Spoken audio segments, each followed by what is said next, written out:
শুনছি এখন উড়িষ্যাতে নাকি রহমত নাকি এই ডুমডুমাতে ওই এলাকায় সব উড়িষ্যার বিভিন্ন জায়গায় নাকি এখন একটা খেলা চলছে 50,000 নাকি 80,000 টাকা দিলে 50 দিনে নাকি সেটা 3 লাখ টাকা না 2 লাখ টাকা কি একটা হয়ে যাবে, তাই না? সব নাকি যুবক ছেলে ওটা নেমে পড়েছে। কত আনন্দের কথা। সে হয়তো নিয়ত করছে 80,000 টাকা 3 লাখ হয়ে যায়, ভাইজানের হাতে 10,000 টাকা দিয়ে দিয়ে সে মনে করছে তিনি কি হয়ে যাবে। আল্লাহ নবী দয়াল নবী নূর নবী বলেন আখেরি জামানায় উম্মতিরা সুদকে হালাল মনে করবে। হে যুবক ছেলে, সুদ তোমাদের সম্পদকে ধ্বংস করে দিবে। সুদ তোমাদের সম্পদকে এমন ভাবে পুড়িয়ে দিবে যেমন আগুন পুড়িয়ে দেয়। সুদ তোমাদের সম্পদকে এমন ভাবে পচিয়ে দিবে যেমন পানি পচিয়ে দেয়। সুদ তোমাদের সম্পদকে এমন ভাবে শুকিয়ে দিবে যেমন মরুভূমির মাঝে কোনো গাছ শুকিয়ে যায়। কারণ আল্লাহ এবং তার রাসূলের ঘোষণা আছে, যারা সুদ খায়, যারা সুদের সাথে সম্পর্ক রাখে, যারা সুদের সাথে যুক্ত থাকে, আল্লাহ এবং তার রাসূল তার বিরুদ্ধে লড়াই করেন। হুজুরকে নিয়ে তাকবীর দিয়ে দিয়ে আসছে, কিন্তু সে সুদের সাথে যুক্ত আছে। খোদার কসম, জামানা সবচেয়ে বড় হুজুরের সাথে থাকলেও তার রেহাই নেই। আজকে আপনি এবং আমি জলসা শুনতে বসেছি, কিন্তু আপনি এবং আমি মানসিক ভাবে কোনো পরিবর্তনের ইচ্ছা নিয়ে বসে দিনের পর দিন জলসা, দিনের পর দিন জলসা, রাতের পর রাত জলসা। কি আমরা এই জলসা থেকে নিজেদেরকে পরিবর্তনের আকাঙ্ক্ষা রেখেছি? কি আমরা কি এখানে এসে বসেছি না ওয়াজ শুনে আর সুদ খাবো? কেন আপনি এসেছেন? এই ঠান্ডায় কেন বসেছেন?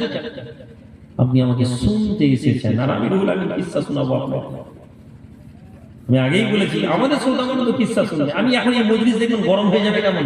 এখন সুবহানাল্লাহ তাকবীর শুনবেন না, আমি এখন একটা ওলি আল্লাহ কাহিনী বলবো, হাওয়ায় উড়িয়ে দিব ওলি আল্লাহ, হাওয়ায় উড়ার গল্প যেই শুনবো দেখেন মজলিস এখন গরম হয়ে যাবে। এই ঠান্ডা মজলিস হয়ে বসে আছে। 30 বছর ধরে এই জলসা, আমি 22 বছর জলসা করছি, 22 বছর ধরে জলসার আলেম আমাদের কান পাতনি এই শুধু ওলি আল্লাহর মহব্বত আর নবীর মহব্বতের ওয়াজ আমাদেরকে করছে। কিন্তু কি নবীর মহব্বতের ওয়াজ শুনে একটা ছেলে নামাজি হয়েছে? বরং এমন আলেম আমাকে আমি দেখেছি যারা নবীর ওয়াজে মহব্বতের কথা বলে আমাদেরকে এটা বুঝিয়েছে নামাজ না পড়লে চলে, নবীর মহব্বত হলে আমরা জান্নাত পেয়ে যাব। অথচ রাসূলুল্লাহ বলছেন মান আদানি ফাকাদ আদা আল্লাহ। আল্লাহ নবী দয়াল নবী নূর নবী পুর নবী বলেন হে আমার সাহাবারা, তোমাদের মধ্যে যারা মান আদানি ফাকাদ আদা আল্লাহ, তোমরা যারা আমি রাসূলুল্লাহর ইতাআত করলে, যারা আমি নবীর অনুসরণ করলে, যারা আমি নবীর অনুকরণ করলে, তারা আল্লাহর অনুকরণ করলে, মান আতানি ফাকাদ আতানি। রাসূলুল্লাহ দুনিয়া থেকে চলে যাবেন, আল্লাহ নবী দুনিয়া জমিন থেকে চলে যাবেন। রাসূলুল্লাহর হুকুমকে, রাসূলুল্লাহর আদর্শকে ওই সব মানুষরা যারা আমাদের কাছে পৌঁছে দেবে, আল্লাহর নবীর হুকুমকে যারা আমাদেরকে শুনিয়ে দিবে, যারা রাসূলুল্লাহর হুকুমকে আমাদের কাছে আনবে, যারা কোরআনের কথা আমাদেরকে বলবে, যারা আল্লাহর হুকুমকে আমাদেরকে শোনাবে, নবী বলেন তোমরা যদি ওই মানুষদেরকে অনুসরণ করো ফাকাদ আতানি, আমি রাসূলুল্লাহকে অনুসরণ করবে। কজন আলেমকে অনুসরণ করেন? হাত তুলে বলেন কে আলেমকে অনুসরণ করেন? পীরকে মানতে বলছেন, পীর মানার লোক এখন বহু পেয়ে যাবে। কোন পীর আপনাকে শরীয়তের উপর প্রতিষ্ঠিত হতে কি জোর দিয়েছে? হাত তুলে বলেন। আপনি যার মুরিদ আমি জানি না কার মুরিদ, কিন্তু বলুন আপনার পীর আপনাকে শরীয়তের প্রতিষ্ঠিত করতে গিয়ে জোর করেছে। আপনি পীর সাহেবের দরবারে গিয়ে জোরে কথা বললে এই বেয়াদব, পীর দরবারে জোরে কথা বলছো, এই কথা আপনি 1000 বার শুনে থাকবেন আপনার অল্প বয়সে। পীরের দরবারে গিয়ে আদবের সাথে কথা বলতে হবে, এটা আপনি 100 বার হয়তো শিখে রাখছেন। কিন্তু নামাজ না পড়লে, ইচ্ছাকৃতভাবে নামাজ তারাক করলে, মানে সালাত মান তারাকা সালাত মুতাআম্মিদান ফাকাদ কাফারা, যে ইচ্ছাকৃতভাবে নামাজ তারাক করলো সে কুফরের কাছাকাছি পৌঁছে গেল। হানাফি মাযহাব ছেড়ে দিন, অন্যান্য মাযহাবের আলেমদের একদল বলেছে যে নামাজ পড়েনি সে কাফের, এতটা দূর পর্যন্ত বলেছে। আপনি দেখেছেন আপনার পীর, আপনার বুজুর্গ আপনাকে নামাজের তাকিদ দিয়েছে? দেননি।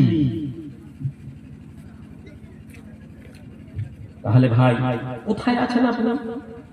বর্ষায় পানি হচ্ছে, ত্যাগ করে কম্বল সোয়েটার গায়ে মাথায় দিয়ে আপনি মজলিসে বসেছেন, কিন্তু আপনি এখান থেকে কি নিয়ে যাবেন? আপনি কিছু নিয়ে যাবেন, বিরিয়ানি নিয়ে যাবেন। আবার বিরিয়ানিতে যদি গোশ কম পড়ে আপনার মাথা গরম হবে। সুতরাং সম্মানিত ভাইরা, জিন্দেগিকে দুটো উসুলের মধ্যে নিয়ে আসলে, এক হচ্ছে আল্লাহর হুকুমকে মানতে শিখবো, আকাঙ্ক্ষা রাখবো। আল্লাহর হুকুম মানতে গেলে সবার আগে বান্দার অন্তরে আল্লাহ পাকের ভালোবাসা আসতে হবে, ভয় আসতে হবে। আমরা আল্লাহকে ভয় পাই না, মুখে বলি আল্লাহকে ভয় পাই, আমরা ভয় পাই। একজন সাহাবী অনেক সম্পদ নিয়ে এলেন, গনিমতের মাল, অনেক সম্পদ নিয়ে এসে পৌঁছে গেলেন। এত দামি দামি সম্পদ, অন্যান্যরা বলেন আরে এত সম্পদ, এত সম্পদ। তার আগে এত দামি সম্পদ দেখে একজন বলছেন ভাই এত দামি দামি সম্পদ তুমি এর মধ্যে দিয়ে কিছু রেখে দাওনি তো? ওই সাহাবী বললেন দেখো তোমরা তো কেউ জানোই না এই সম্পদ আমি পেয়েছি।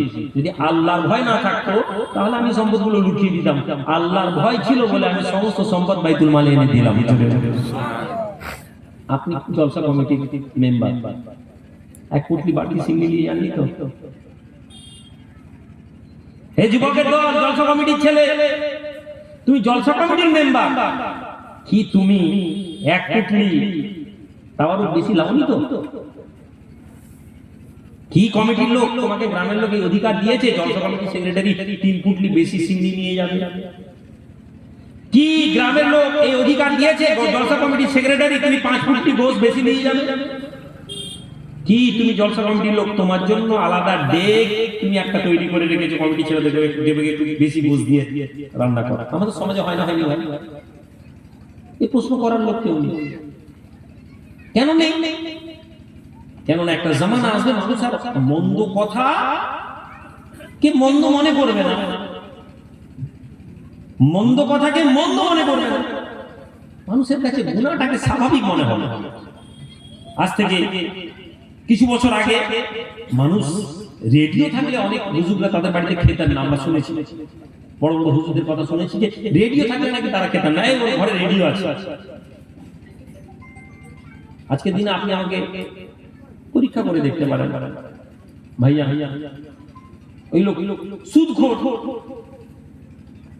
আর ওই লোককে একদম 30,000 40,000 50,000 দেওয়ার একটা অফার দিয়ে দেয়, আপনি দেখবেন হুজুর এসে ওই ঘরে ঢুকে যাবে। খুব কম আছে যারা হয়তো আসবেন না, বা তারা হয়তো শর্ত দিয়ে আসবেন যে বাবু দিনের খিদমতের জন্য যাবো, তুমি পয়সা খাবো না, ঘরে ঢুকে যাবে। কেন এটা বলছি? খুব জরুরি আপনি আমাকে জানুন, না হলে আপনি চোখ বন্ধ করে আমার উপর ভরসা করছেন, আপনি ডুবে যাচ্ছেন, আমি দেখতে পাচ্ছি। আমি কেন বলছি? আমি যেন বলছি আমার আখেরাত আছে, আর এই যে বলছি এর মধ্যে আমি ওর বাইরে না, আমাকেও এর মধ্যে থেকে বিচার করতে। যদি আপনার মানদণ্ডে মনে হয় আমি ঠিক না, আমাকেও ছুঁড়ে ফেলে দিন।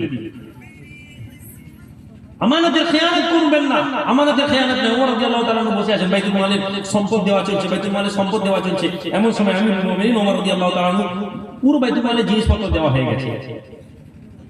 কিছুক্ষণ পরে একজন লোক এসে বলছে হুজুর এই মুসফুস রয়ে গেছে, খুশবু, সামান্য খুশবু এটা রয়ে গেছে বাইতুল মালে। ওমর বলছেন ব্যাস সবাইকে দিয়ে দিলাম, আর এইটুকু মুসফুস আবার এখন এনেছে? ভুলে গেছে এক কোণে পড়ে চলে, এক কাজ কর নিয়ে এটা মেয়েদের মধ্যে বেটে দিতে হবে, মেয়েদের খুশবু মেয়েদেরকে দিয়ে দিতে হবে। এমন সময় ওমরের স্ত্রী বলছেন হে আমিরুল মুমিনিন এটা আমাকে দেন, আমি মদিনার মেয়েদেরকে বেটে দেবো, মেয়েরাও আছে সাইডে। ওমর হচ্ছে মুসলমানদের খলিফা, ওমর হচ্ছে এক কিসের আওয়াজ হচ্ছে, ওমর হচ্ছে মুসলমানদের খলিফা। ওমর তার স্ত্রীকে বলছেন না না না তুমি এটা পারবে না। আরেকজন অন্য আনসারী সাহাবীর স্ত্রীকে ডেকে বললেন এই তুমি সব মেয়েদেরকে বেটে দাও। আমিরুল মুমিনিন খলিফাতুল মুসলিমিন ওমর ইবনে আল খাত্তাবের স্ত্রী অবাক হয়ে যান। সমস্ত মদিনার মানুষের সামনে ওমর তার স্ত্রীর হাতে এই সম্পদ দিলেন না, ওমর তার বিবির হাতে এই খুশবুটা দিলেন না, অন্য মহিলাকে দিয়ে দিলেন। ওমরের বিবি মাথা নিচু করে বাড়ি পৌঁছে যান, অসম্মানিত হয়ে গেছেন। লোকেরা বলছে দেখলো ওমর তার বউয়ের হাতে দিলনি। আমাদের ঘরে এই ঘটনা ঘটে, আমার নিজের ব্যক্তিগত জীবনে কিছু কিছু ক্ষেত্রে এরকম হয়। ঘরের মধ্যে মনে হয়েছে ঘরের লোকের হাত থেকে দিলে বেশি দিল দেখি পুরো মনে হয়েছে সন্দেহ হয় আমি অন্য কারো হাত দিয়ে দিয়েছি। পরে আমি আমার ঘরে এই ঘটনা শুনেছি যে কেন শোনো আমি চাইলে কি এটা পারতাম না, কেন শোনো এই কারণ। সাইয়েদনা ওমর ইবনে খাত্তাব রাদিয়াল্লাহু তাআলা আনহু বাড়িতে গেছে যখন বউয়ের মুখ ভাত চুপ করে বসে আছে। ওমর বলছে কি গো কি হলো? না কিছু না। স্বামী তো তার বিবিকে জানবেই। বুঝতে পারছেন বিবির মুখ মাথা মাঝে বড় মনটা খারাপ। আরে বলো কি হয়েছে? ওমর আজকে তো মদিনার মেয়েদের মাঝে আমি বেইজ্জত হয়ে গেলাম। ওমর মদিনার মেয়েদের কাছে আমার অসম্মান হয়ে গেলাম, আমি অসম্মানিত হয়ে গেলাম। ওমর আপনার কি মনে হয় খুশবুকে আমি নিয়ে নিতাম? না। আপনার কি মনে হয় হে ওমর ওই খুশবুটাকে আমি নিজের লোকেদেরকে দিতাম? আমি ইনসাফ করতাম না? ওমর বলছেন না। তাহলে কেন আপনি লোকেদের সামনে আমার হাতে দিলেন না, অন্য লোকেদের হাতে দিলেন? জবাবে আমিরুল মুমিনিন ওমর যা বলেছিলেন, হে যুবক, এই ভাবনাতে তুমি ভাবোই না। হে জলসা কমিটির সেক্রেটারি, জলসা কমিটির প্রেসিডেন্ট, জলসা কমিটির ক্যাশিয়ার, শোনো, তোমার উদ্দেশ্যে কথা বলা। জিম্মেদারি বড় কঠিন জিনিস, জিম্মেদারি বড় কঠিন জিনিস। জিম্মেদারি যদি হকের সাথে আদা করো কামিয়াব, আর জিম্মেদারির বোঝ তোমাদেরকে জাহান্নামে নিয়ে চলে যাবে। ওমর জবাব দিচ্ছে, আমিরুল মুমিনিন খলিফাতুল মুসলিমিন ওমর ইবনুল খাত্তাব তার বিবিকে বলেন, আমার বিবি, আমি ওমর জানি তুমি আমানতের খেয়ানত করবে না। আমি ওমর জানতাম তুমি এই খুশবুটা সঠিকভাবে বেটে দেবে। তবে আমি ওমর কাল কিয়ামতের দিনে আল্লাহর দাঁড়িপাল্লায় হিসাবে ধরা পড়ে যাব, এই ভয়ে আমি দিইনি।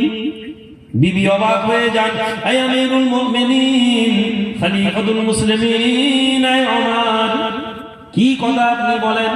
আমি যদি সবাইকে সমানভাবে বণ্টন করে দিই, আমি যদি ইনসাফের সাথে বণ্টন করে দিই, তাহলে কি করে আপনি আল্লাহর দরবারে ধরা পড়বেন?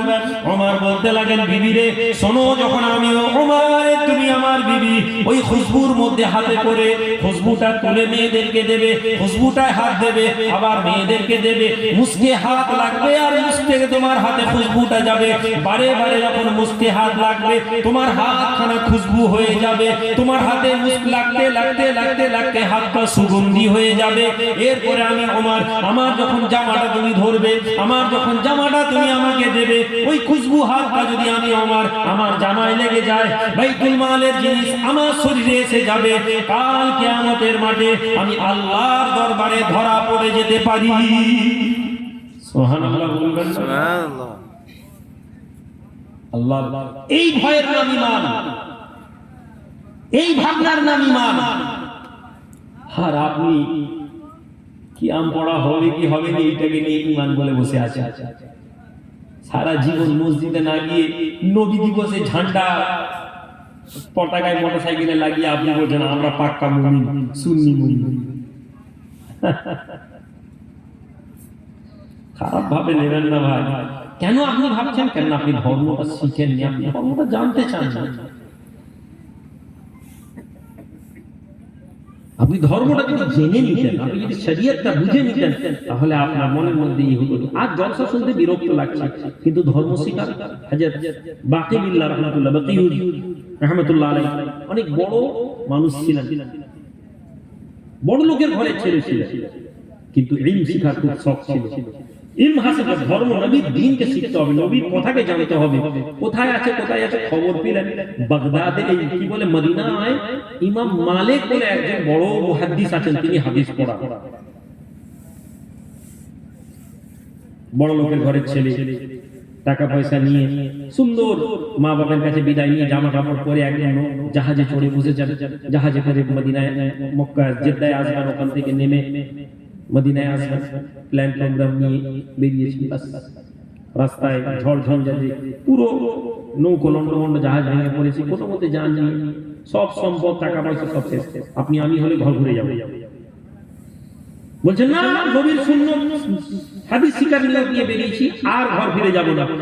অভাবী মতো খালি হাতে বেরিয়ে চলে গেলেন।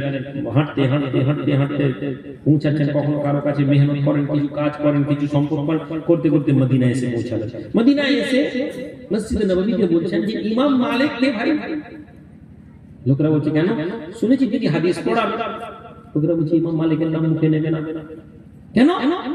ইমাম মালিক রাজা বাদশাহ, ইমাম মালিকের উপর অসন্তুষ্ট, ইমাম মালিককে ঘরের মধ্যে বন্দী করে রেখেছে। যে লোক ইমাম মালিকের সাথে সম্পর্ক রাখার চেষ্টা করে, যে লোক ইমাম মালিকের কাছে যাওয়ার চেষ্টা করে, ওকে ধরে জেলে ফেলে দেবে। বাদশা কেন অসন্তুষ্ট? ইমাম মালিক বাদশার হ্যাঁতে হ্যাঁ মিলান। বাদশা বলেছিল কোরআন খালক বলতে হবে, কোরআন আল্লাহর সৃষ্টি, কুল্লু মান আলাইহা ফান, সবকিছু ধ্বংস হবে, কোরআন ধ্বংস হয়ে যাবে।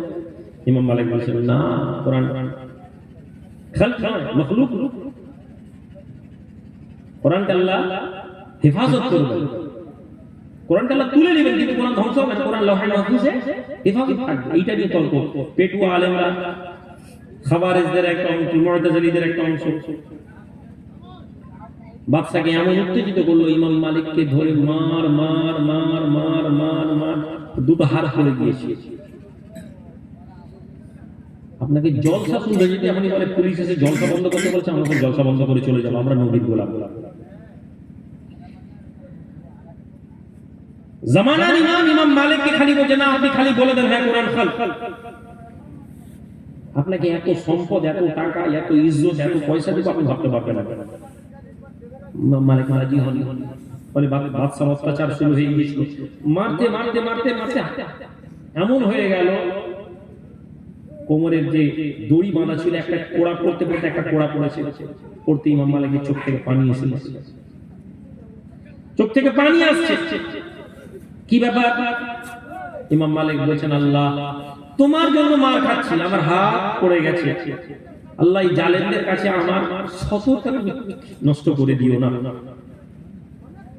কোমরের দড়িটা ছিঁড়ে গেছে, পায়জামাটা খুলে পড়ে গেলে আমার সতর খুলে যাবে, আয় আল্লাহ তুমি আমার সতরকে হেফাজত করো। মানুষজন সব দেখছে ইমাম মালিককে মারছে, যারা দেখছিল তারা মুসলমান। আপনি কি মনে করেন হক কথা বললে আপনার সাথে গ্রাম আসবে? আপনি কি মনে করেন আমি আপনাদের হয়ে যতক্ষণ কথা বলবো আপনারা আমার সাথে থাকবেন?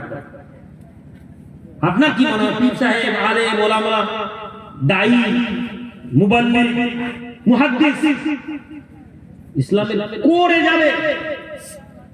বাবরি মসজিদ কেন ভাঙা হয়েছে তার জন্য দোয়া চাই, কেন ভাঙা হয়েছে তার কথা বলবে। অন্যায়ের প্রতিবাদ নবী কিভাবে করতে বলেছেন আলেমরা বলবেন, দোয়া চাই, সবর করুন, দোয়া চান, সবর করুন, দোয়া চান। নবীজি কি সবর করার দোয়া চাইতে শিখিয়েছেন? সবর আপনি আমাকে গাল দিবেন, আমি সবর করব। আপনি আমার নামাজ পড়তে গিয়ে আমার রাস্তা আমাকে আটকাবেন, আমি সবর করবো না, এটা হচ্ছে ইসলাম। আমরা কি বলছি, বাবু জালেম লোক, পার্টির লোক, এখন কি বলবো, ছেড়ে দাও। সরকারের বিপক্ষে বলছে না বললে আপনি বলছেন হুজুর সরকারের বিপক্ষে কেন বলবেন? সরকারের বিপক্ষে আজও বলছে, আগামীতেও বলবে। নবীর জামানার সময় থেকে, পর থেকে নিয়ে, খলিফার বিরুদ্ধে থেকে আরম্ভ করে নিয়ে জনগণ, আম মানুষ, হাক্কানি আলেমরা সব সময় হুকুমতের বিরুদ্ধে বলেছেন। সরকারের পক্ষে বলা সহজ, সরকারের বিপক্ষে বলা রাসূলুল্লাহ সাহাবাদের আমল। জোরে বলুন সুবহানাল্লাহ। আজকে আমরা কত টেকনিকের সাথে চলছি, ওই রাজনীতি কি আজকে আছে? কত হিকমতের সাথে কত হুজুর আলেম আল্লাহ বাবা, ওই রাজনীতি তো নেই। ওই রাজনীতি ভাই কোন রাজনীতি আছে ওইটা বলুন। আপনাদের এই ক্ষমতা নেই প্রশ্ন করার আমাকে। আমি রুহুল আমিন হাবি যাবি ঘোড়ার ডিম ভোগে যাব কি ভাই, ঠিক কিনা? আপনি জি সারা জীবন আপনি জি বলতে শিখেছেন, আপনি দাঁড়িয়ে আমাকে বলতে শিখেননি। এই যে কথাটা বললেন বুঝতে পারলাম না, আমি আপনাকে বেয়াদবি করতে বলছি।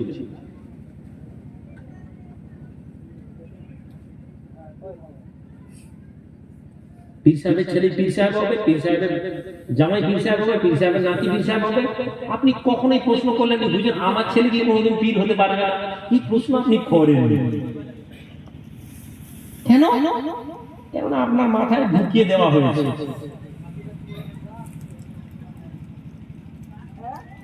সেই ইমাম মালিক রাহমাতুল্লাহ আলাইহি বাদশা যখন দেখলো ঘরে গেই পাঁচের সমস্ত মানুষ দেখলো ইমাম মালিকের গায়ের থেকে দুটো হাত এসে ইমাম মালিকের মুখ পায়জামাকে ধরে নিয়েছে। জোরে বলেন সুবহানাল্লাহ, একটু জোরে বলবেন না সুবহানাল্লাহ। বাদশা ভয় পেয়ে গেল, যাও। বাদশা ভয় পেয়ে গেল, যাও। টাইম তো পানি পানি করে যাচ্ছে। বাদশা ভয় পেয়ে গেল, যাও। এই যুবকেরা, এই মজলিস তুমি কেন তৈরি করবে শুনে নাও। তোমাকে খুশি করার অনেক আলেম পেয়ে যাবে। আমি রুহুল আমিন, আমার কথা কষ্ট হলেও যদি তুমি এটাকে বুঝে নিতে পারো শুনে। আল্লাহর বান্দা ওই যুবক ছেলে জওয়ান ছেলে বলতে লাগে, এই মদিনার মানুষেরা, আমি ইমাম মালিকের ঘরটা আমাকে দেখিয়ে দিন, আমি ইমাম মালিকের ঘরটা দেখতে চাই, আমাকে ইমাম মালিকের বাড়ি পৌঁছে দিন। মদিনার মানুষ এত ভয় পেয়েছিল, মদিনার মানুষ এত ভীত ছিল, মদিনার মানুষ এত সন্ত্রস্ত ছিল, না না গুপ্তচরেরা ঘুরে বেড়াচ্ছে, আমরা যদি ইমাম মালিকের বাড়িটা দেখিয়ে দিই, ইমাম মালিকের বাড়ি দেখানোর অপরাধে আমাদেরকে জেল দেওয়া হবে, ইমাম মালিকের বাড়ি দেখাতে পারবো না। লোকের কাছে ঘুরতো, বলতো আমাকে ইমাম মালিকের ঘরটা দেখিয়ে দিবে, আমাকে লাস্টে একজন লোক রাজি হলো যে ভাই দেখো আমি ইমাম মালিকের ঘর দেখাতে পারবো না, আমার সাথে গল্প করতে করতে যাবে, আমি ইশারা করতে করতে একটা দুটো ঘর আগে থেকে আমি চোখের ইশারায় তোমাকে দেখিয়ে পালিয়ে যাবো। তাই ভাই যেতে যেতে যেতে যেতে চোখের ইশারায় ইমাম মালিকের ঘরটা দেখিয়ে দিল। এই ঘর ধর্ম জানার আকাঙ্ক্ষা কি জিনিস এটা বলছি। আজ 500 টাকা, 1000 টাকা, 2000 টাকা কালেকশন নিয়ে আমরা এই মজলিস করছি, যদি ধর্মটা না জানি কোথায় বেড়াতে আর কেন এই মজলিস করতে হবে সেটা আপনাদেরকে বলে দিয়ে চলে যাবে। দেখে নিল ঘরটা ইমাম মালিক, ফিরে চলে এলো, হাতে জামাটা যেটা ছিল ছিঁড়ে দিয়ে ছেঁড়া জামা, হাতে কাপড় বেঁধে ভিখারি লেবাস ধরলো। আল্লাহু আকবার।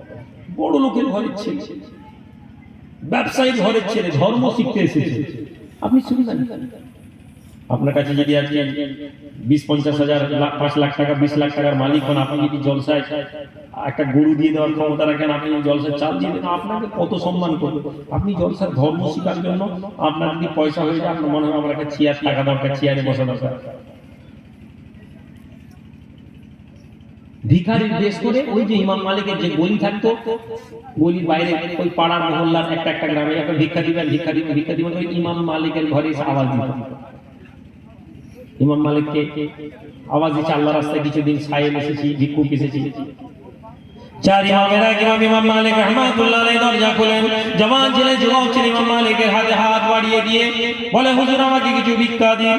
ইমাম মালিক রাহমাতুল্লাহ আলাইহি ওই যুবকের হাতে যখন কিছু পয়সা দিতে যান, তখন আওয়াজ করে ফিসফিস করে বলে, হুজুর না না, টাকা নয়, হুজুর আমি আপনার দরবারে ভিক্ষা চাওয়ার জন্য আসিনি, আমি একটা পরিবারের ছেলে যার কাছে আল্লাহ সম্পদ দিয়েছেন, অর্থ দিয়েছেন, আমার পরিবারে আমার এলাকাতে আল্লাহ আমাকে ইজ্জত দিয়েছেন, কিন্তু হে ইমাম মালিক আমি আপনার দরবারে জন্য এসেছি, আমি রাসূলুল্লাহর হাদিস জানতে এসেছি, আল্লাহ নবীর হাদিস আমাকে শোনানোর জন্য আপনার কাছে আমি এই ভিক্ষুকের লেবাস ধরে এসেছি। সুবহানাল্লাহ বলুন। নবীর হাদিস শেখার আকাঙ্ক্ষা আমাকে ভিক্ষুক বানিয়ে দিয়েছে। আমার ইজ্জত বলে কিছু নেই, আমার ইজ্জতের আমি পরোয়া করিনি, আর সম্মানের কোনো পরোয়া করিনি। নবীর হাদিস শিখতে গিয়ে যদি আমাকে ভিখারি সাজতে হয়, আমি শিখ থাকবো, আমি ভিখারি সেজে লোকের কাছে ভিক্ষা চাইতে চাইতে রাসূলুল্লাহর একটা হাদিস শিখবো, এটার নাম ঈমান। জোরে বলুন সুবহানাল্লাহ। এই জজবাত যদি আমাদের অন্তরে না আসে, এই আকাঙ্ক্ষা যদি আমাদের অন্তরে না আসে, এই মুহাব্বত যদি আমাদের অন্তরে না আসে, তাহলে জেনে নিন আমরা ভালো মুসলমান হতে পারবো না।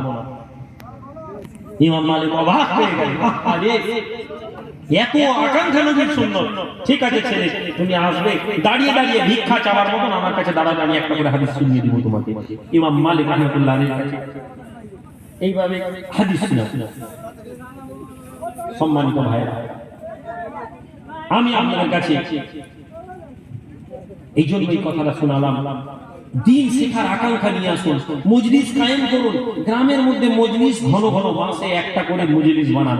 আমি আপনাদেরকে বলছি না জলসার মজলিস, মাসে মসজিদে তালিমের মজলিস ব্যবস্থা করুন। আমি বললাম আমি আপনাদেরকে সহযোগিতা করে দেখুন, আমি দরবার নিয়ে মেহনত করি, আমি সংগঠন নিয়ে মেহনত করি, আমি রাজনীতি নিয়ে মেহনত করি, আমি শিক্ষা প্রতিষ্ঠান নিয়ে মেহনত করি। আপনারা প্রত্যেকে জানেন এই কথাগুলোর মধ্যে কোনো বাড়তি কথা বলি না। পূর্ব মেদিনীপুর জেলায় আজকের দিনে 6টা বড় বড় প্রতিষ্ঠান আমি সরাসরি চালাচ্ছি, আল্লাহ পাক চালাচ্ছেন আমার মাধ্যমে। ছেলেদেরকে যারা আমাদের শিক্ষক ছেলেরা মেহনত করছে, আমি 12 বছর স্বেচ্ছাসেবী সংগঠনের দ্বারা মুসলিম সমাজের পরিবর্তনের চেষ্টা করছি। আমি পঞ্চায়েত ভোটে ছোট জায়গায় হলে রাজনীতিতে আমি প্রবেশ করেছি।